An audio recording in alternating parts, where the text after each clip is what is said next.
Hi everyone, this is Professor Clark with your second lecture on the Russian 153 grammar.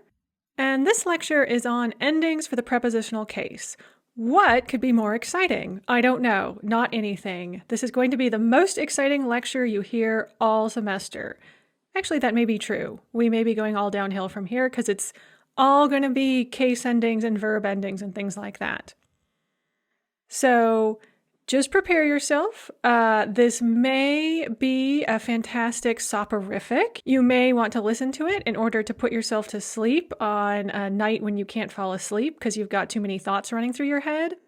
But I'm hoping it will also serve as a useful review of the prepositional case endings and how to use them. So hopefully you will be able to stay awake during it long enough to get at least some use out of it. So let's start with a quick review of what is the prepositional case, what do we use it for, what does it do? The prepositional case is called the prepositional in Russian because it is always used with a preposition.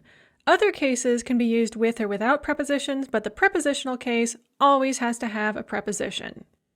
It is also sometimes known as the locative case because it is used to indicate location. And all of its uses indicate location in some way, sometimes some kind of metaphorical location. Sometimes you'll see it separated into the general prepositional case and the specific locative uses of it, because as we'll see on a later slide, there are certain nouns that take different endings depending on whether this is just the general prepositional case without specific location or it's specifically being used as the locative case. But we'll talk more about that when we get to those slides. In the meantime, just remember that предложный падеж in Russian is the prepositional case, but in English, you might often hear it referred to as the locative case, and in Russian, it's sometimes called lokativ as well. So if it has to have a preposition, what prepositions does it have to have? The prepositions that are used with it are v, na, o, and pri. Va meaning inside of, and notice that it can be just va or it can be vo, depending on how the noun it modifies or how the word it modifies is spelled. Na just exists as na, or can also be op, depending on the spelling of the word it modifies. And then pri, which you probably haven't seen before, pri we're not really going to talk about very much, but it means during the time of or in the presence of. So just know that there's this fourth preposition that goes with the prepositional case, but it's used much less often than v inside of, na on top of, or o about. And as I said, the prepositional case always indicates location in some way. So v, obvious, it's inside of an enclosed space. Na, also obvious, it's on top of or at an open space. Or might be less obvious, but it means about or around. And it often is used in this meaning of around to describe physical actions, as well as about, as in I'm talking about Ivan. And then pri is also in the location of, in the vicinity of, in the presence of, or during the time of, which is also a kind of location. So here we go. We're jumping right into the endings. And I have a lot of slides on endings, but actually the prepositional endings are pretty straightforward. Once you get into something like, for example, the genitive plural, you will appreciate how easy and straightforward the prepositional is. Nonetheless, it has a number of moving parts. So here we go. And we're going to start with nouns in the singular. And this is pretty straightforward. For most nouns, most of the time, the singular ending in the prepositional is yeah. And it doesn't matter if they're masculine, feminine, or neuter. So most hard stem and soft stem, masculine, feminine, and neuter nouns take the ending yeah in the prepositional singular. So for example, we have a hard stem masculine noun like zapad, the west. And then we can say na zapadye, in the west. We could also have a soft stem masculine noun, so something that ends in mягкий знак, like this one, or и краткое. And so we could have slavar, v slavaria. And note, with these soft stem masculine nouns, we drop the mягкий знак or the краткое before we add the ending.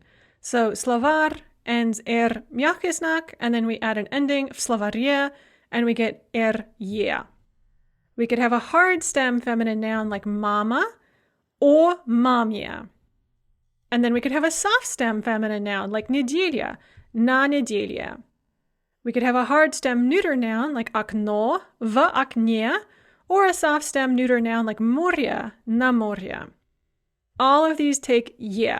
And note that the je can be stressed or unstressed. So slavar is always n-stressed, so we get slavarie or v окне. But then we can have stem-stressed nouns like на запяде, о маме, на неделе, на море. In any case, it's je. So when in doubt, just add je. However, there is also a fairly large group of nouns that take e in this prepositional singular. And these nouns are very easy to recognize. The first subgroup in this group of nouns that take e in the prepositional singular are feminine nouns ending in мягкий знак, ending in soft sign. So remember that both masculine and feminine nouns can end in a soft sign, and you just have to know, although, quick hint, any noun that ends in ost, like kost, is going to be feminine. If you're not sure whether a noun that ends in a мягкий знак is masculine or feminine, it's more likely to be feminine. So, of this group of nouns, feminine nouns ending in мягкий знак, you're going to drop the мягкий знак and add e. So, площадь, a city square, becomes на площади. Лошадь, a horse, becomes на лошади. Sibir, Siberia, becomes в Сибири. Similarly, we have a large group of nouns ending in e plus an ending. So these are masculine nouns ending in и краткое, feminine nouns ending in и я, and neuter nouns ending in и е. In all cases, you're going to drop the last letter or the last sound and add e, and you're going to get an e. You're going to get a double e. So for example, cafeterii. A cafeteria becomes v cafeterii. Valeri becomes a Valeri. And this is where you're most likely to find masculine nouns ending in и краткое. They're not very common except as men's names like Valery or Vasily. So, o Valerii. Leksia, a lecture, becomes na leksii. Занятия, a college class, becomes na занятии. Общежитие, a dormitory, becomes в общежитии. And remember when I told you at the beginning that some nouns distinguished between the true locative and just the general prepositional. Well, this group of nouns is now here, and it is masculine nouns that take a stressed oo ending in the prepositional singular when used with the prepositions va or na to indicate location. So they will take a regular unstressed je when used with or, for example, to indicate that you're talking about something, but they will take a stressed oo when used with va or na to say that you're in or at someplace. Unfortunately, you just have to know what nouns they are. They're normally hard, but I can think off the top of my head already of one soft stem noun, boy, battle. But for the most part, they're going to be hard, and a list of some of these nouns can be found on page 8 of your textbook. But for example, we have aeroport, an airport. Я жду в аэропорту, as opposed to я говорю об аэропорте. Or шкаф, which is like a wardrobe that you would keep your clothes in, or a big cabinet kind of a thing. You can say чемодан в шкафу, the suitcase is in the wardrobe, but мы говорим о шкафе. We are talking about the wardrobe, like maybe it needs to be replaced or something. Or берег, a shore. Я стою на берегу. I am standing on the shore. Versus я думаю о береге. I am thinking about the shore. Another really important one is год, year. And so you're going to say в каком году вы родились? in what year were you born? So if you're asking about in what year something happened, you're going to use this u ending, в каком году. Versus film о Новом годе, a film about New Year's. There we have o, and so we have the regular unstressed year ending. And like I said, there's no real way to know which nouns take this stressed u ending, other than the fact that it's only masculine nouns that do, but you just have to know which masculine nouns take this ending. A lot of them are old nouns that have existed for a long time, but at the same time, you also have new nouns that are borrowing. So yes, birig, for example, or les, or krim, or don are all very old nouns that have existed for a long time in Russian. And this particular ending, by the way, was an old medieval ending that has been preserved with these nouns. However, shkaf is a new word, or aeroport is a new word. Obviously, there were no airports in medieval Kievan Rus, but somehow it's also taken that ending. So sadly, you just need to memorize these nouns, and you can start by memorizing the list on page 8 of your textbook. And now we get into the plural. So the plural is pretty straightforward for the prepositional, and the good thing about the plural is it doesn't matter whether the noun is masculine or feminine, it just matters what kind of a stem it has. So the stem is the last consonant in the word. So you can have hard stem nouns that end in a hard consonant, you can have soft stem nouns that end in a consonant plus a soft sign or a soft vowel. You can have velar stem nouns in which the last consonant is g, k, or h, and husher stem nouns in which the last consonant is zh, ts, ch, sh, and sha. And so most of your nouns are going to end in ach in the prepositional plural. You're going to add an ach to them. So for all hard stem nouns, all velar stem nouns, those that end in g, k, ch before any vowels, and all husher stem nouns, those that have zh, ts, ch, sh, and sha before any endings or vowels, you're just going to add an ach to make the prepositional plural.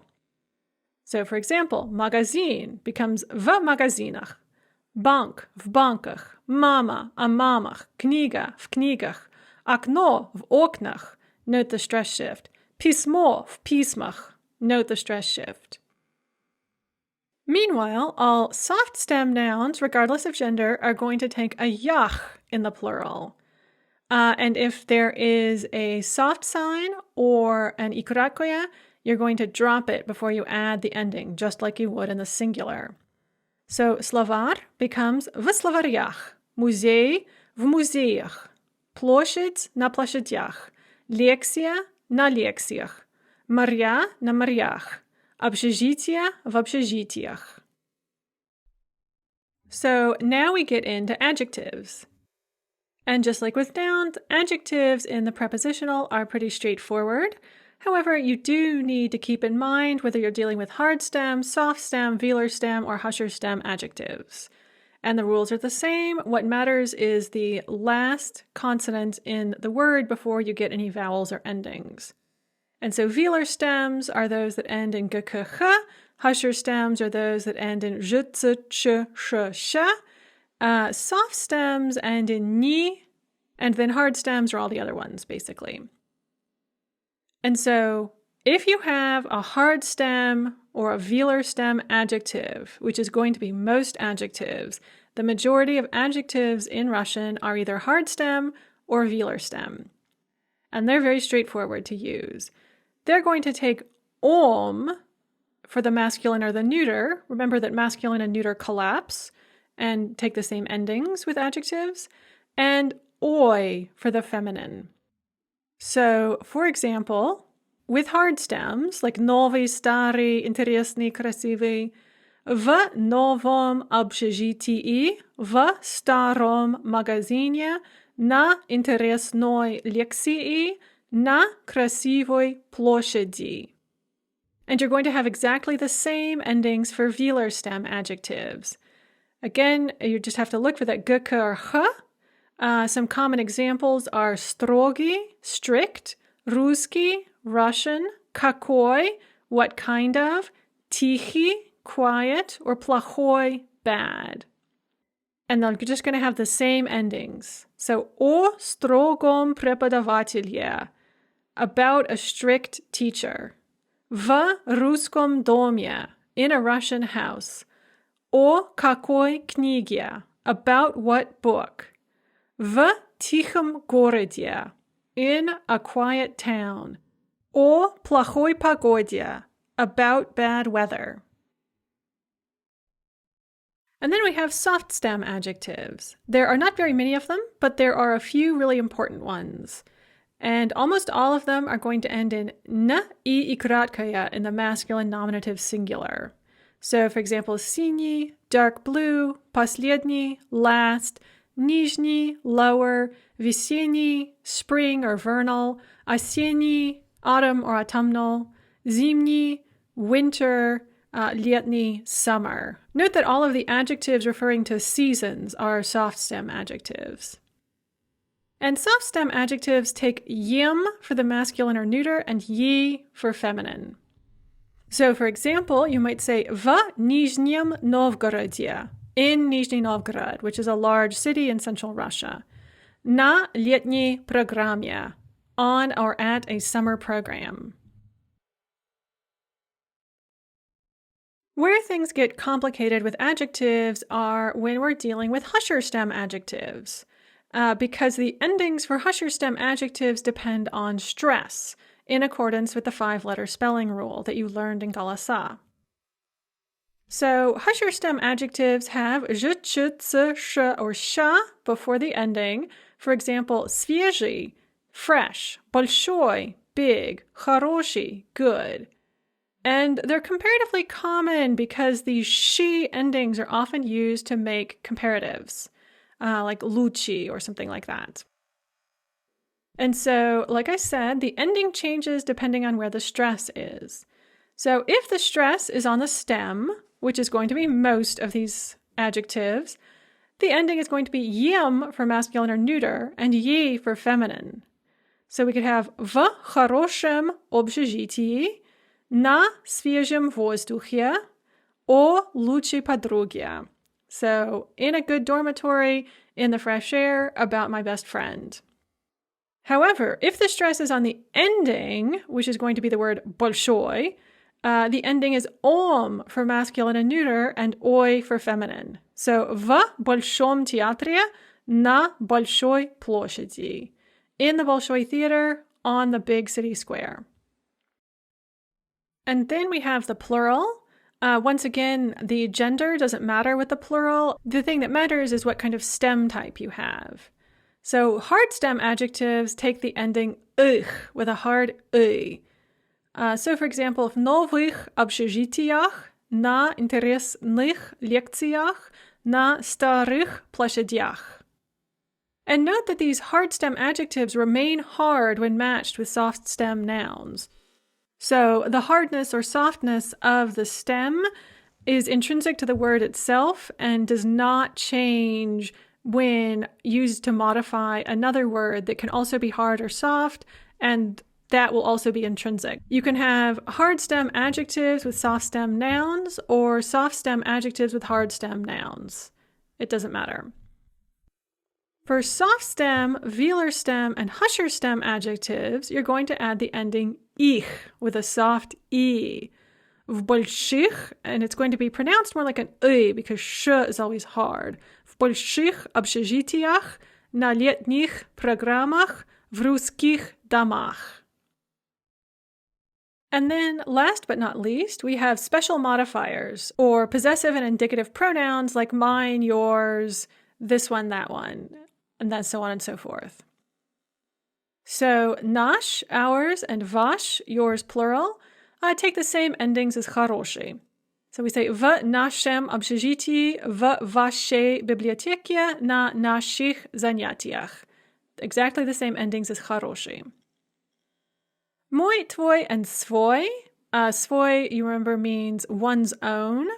Take soft stem endings, but because they are under stress, you're going to have your in the masculine or neuter singular. So for example, в моем городе, на твоей лекции, в своем письме, в моих библиотеках. Этот is a little confusing because it's going to take hard stem endings for the singular and soft stem endings for the plural. В этом городе, в этой библиотеке, в этих, with a soft E, университетах. Тот is even weirder because it's going to have hard stem again for the singular, and then this weird ech for the plural. So в том городе, в той библиотеке, but в тех университетах. And then весь, all, or the whole, is going to take these somewhat anomalous, stressed, soft endings. So йом, е, ех. В всем общежитии, во всей библиотеке, во всех университетах. So there you go. I hope you're still awake, or if you were using this to fall asleep, I hope you're soundly asleep now. And in any case, I hope you found this useful.